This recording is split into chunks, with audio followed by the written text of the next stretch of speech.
Hello, Augies Worldwide. I'm Dave Kassler, amateur radio call sign KE0OG, here with another episode of Ask Dave.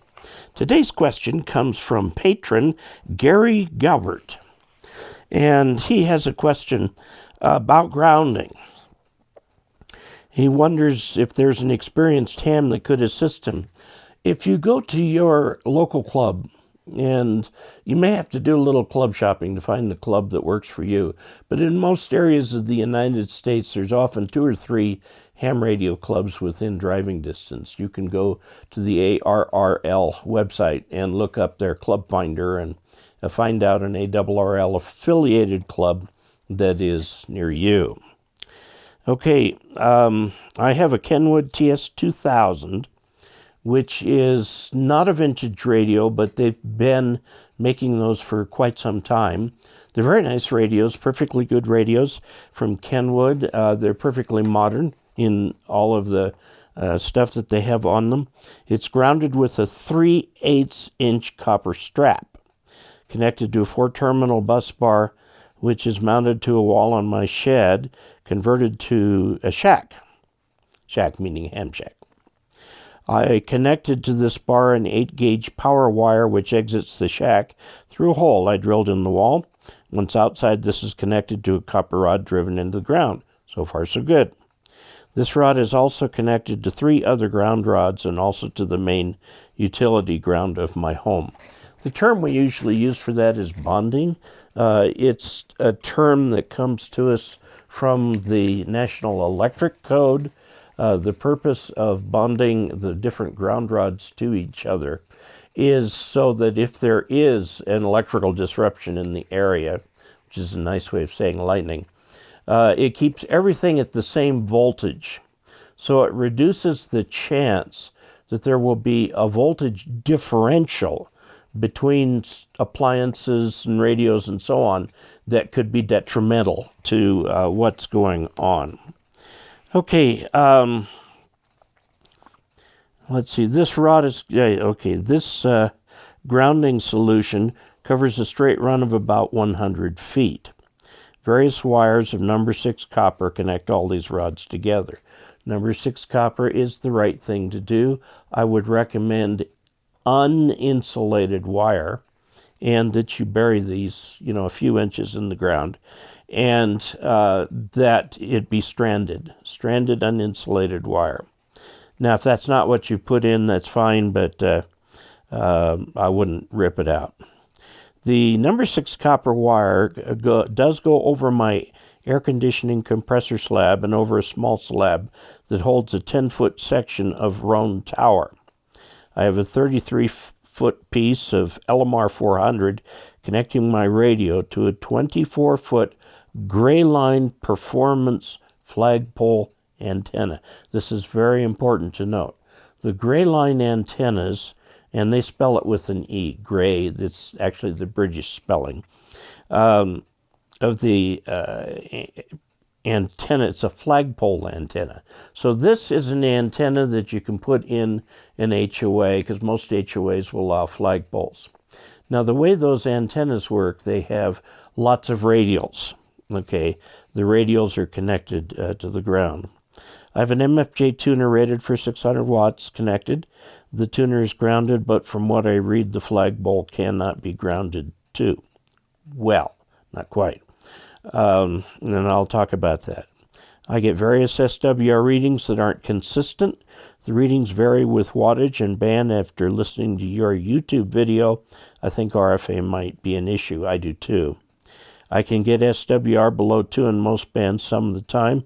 On 40 meters, I am unable to get an SWR reading below 2. Now, before we jump into really poking at the question that we got here from Gary, I'd like to give a special thank you to Frank, KD2WPO. Frank is one of my most recent patrons on Patreon.com. You too can become a patron by going to patreon.com/KE0OG and picking a way that works for you. Now let's look at his antenna, at Gary's antenna here. First of all, let's look at what these flagpole antennas are... Okay, the website is graylineperformance.com. Okay, and there's all different antennas that they offer here. Go away. These are flagpole antennas, okay, and they're verticals. They're verticals, okay. HF vertical, some of them are no radials, some of them have radials, okay. And see, a lot of the ones they're putting here are no radials. Now, an antenna, even if it has no radials, needs a counterpoise of some sort. So you might put a few out here. You run your cable back this way. The cable shield connects to these counterpoises here. Okay, if you want to drive a ground rod here, that's a perfectly okay thing to do. Now, what's happening to Gary is that he's getting RF in his shack. So let's take a look at what's happening. If you were to ground even if you didn't put any counterpoise out, the ground, meaning the outside ring on the shield, can be connected to a ground rod or some counterpoises or something at this end. And then it runs to and this is not something you mentioned, but something that's very important. One of these, this is a lightning arrestor. It's from Alpha Delta, the model TT3G50. Okay, it's got PL259s on each side. The thing is made of stainless steel. You have a stainless steel stub, and you can connect this in a variety of ways to the ground rod. And what this thing has in it is the little gas shield. Okay, this should be connected to your ground rod, and your antenna lead should come to this and then connect to here and go into the shack. These must be mounted outside, okay, right at the point where the leads go into the shack. These are to help arrest the lightning strike, and it's very important that they do so to ground outside of the shack, because there can be a lot of current flowing through these when that's happening. If you put that inside the shack, you're allowing that massive current inside your house. You don't want that. So you go from here up to your radio, and your radio is also grounded here. So this is the coax. Here's ground. And you've got your power supply that's also grounded out to here and goes over there. You might have an SWR meter. He says he has 600 watts, so he's got an amplifier of some kind. Everything is grounded to the ground rod inside the shack. So, just to be clear, there's a single ground wire coming up, and it should be braid or stranded number 6 wire, whatever. I use stranded number 2 wire, which is much thicker. So here is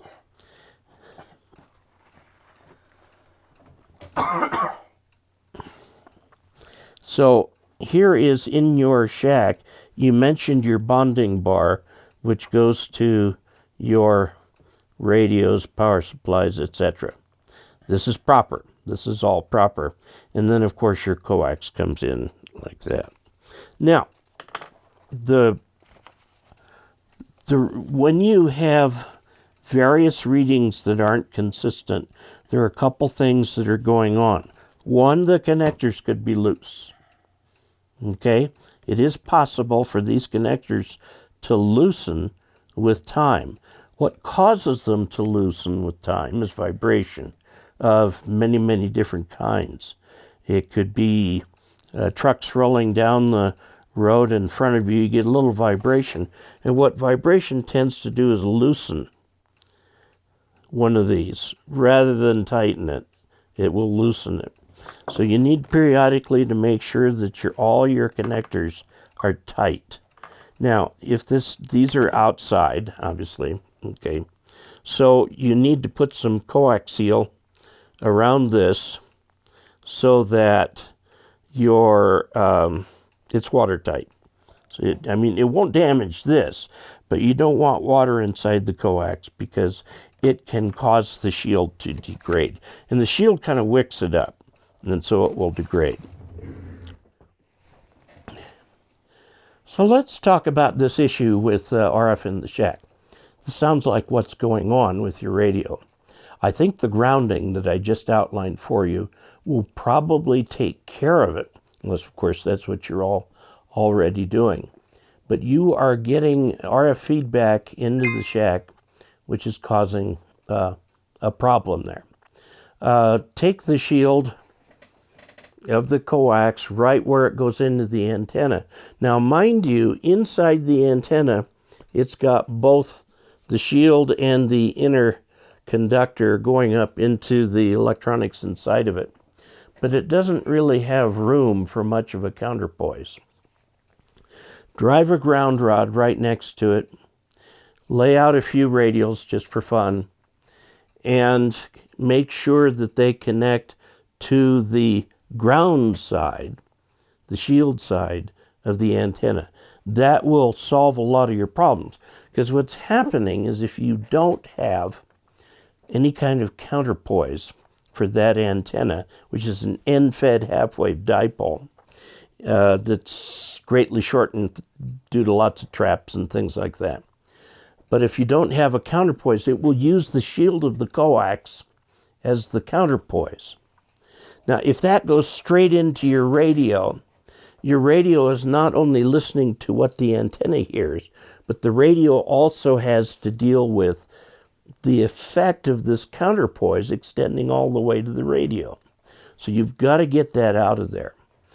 You could go so far as to put a balun right at the antenna, 1-to-1, a none, okay, that will electrically separate the antenna from the coax so that that'll cut out a lot of the RF going back to the shack. But you do need a counterpoise. Okay, so ground it properly, and that should solve your problems. If everything is operating correctly, SWR is independent of power. Has nothing to do with power. Okay?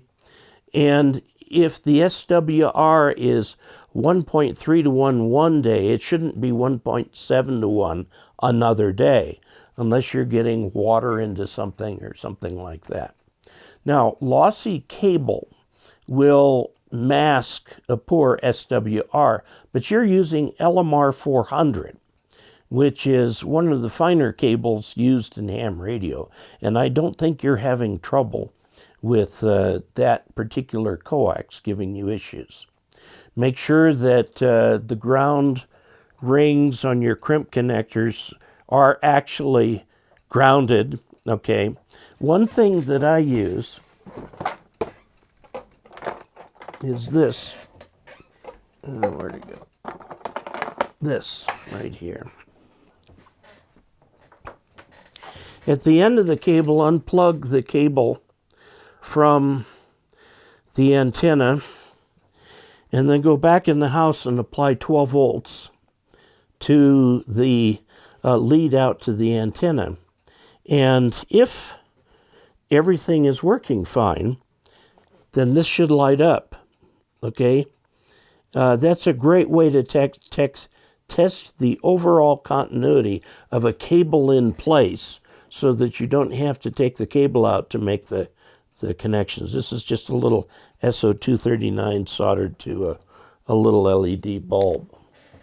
Okay, so I think we've covered most of the things that could cause an issue with what's going on. Gary, thank you not only for your question, but for being a patron of this channel. And for all of you who have enjoyed watching this channel and have gotten this far, I would suggest that you also become supporters of this channel. You can go to dcastler.com/support for various ways that you can help, including a one-time tip or a monthly tip or becoming a patron. There's also some merchandise that you can buy that's down below the video on the YouTube main page on your computer. So thank you all very much. So there you have it, and until we next meet, 73.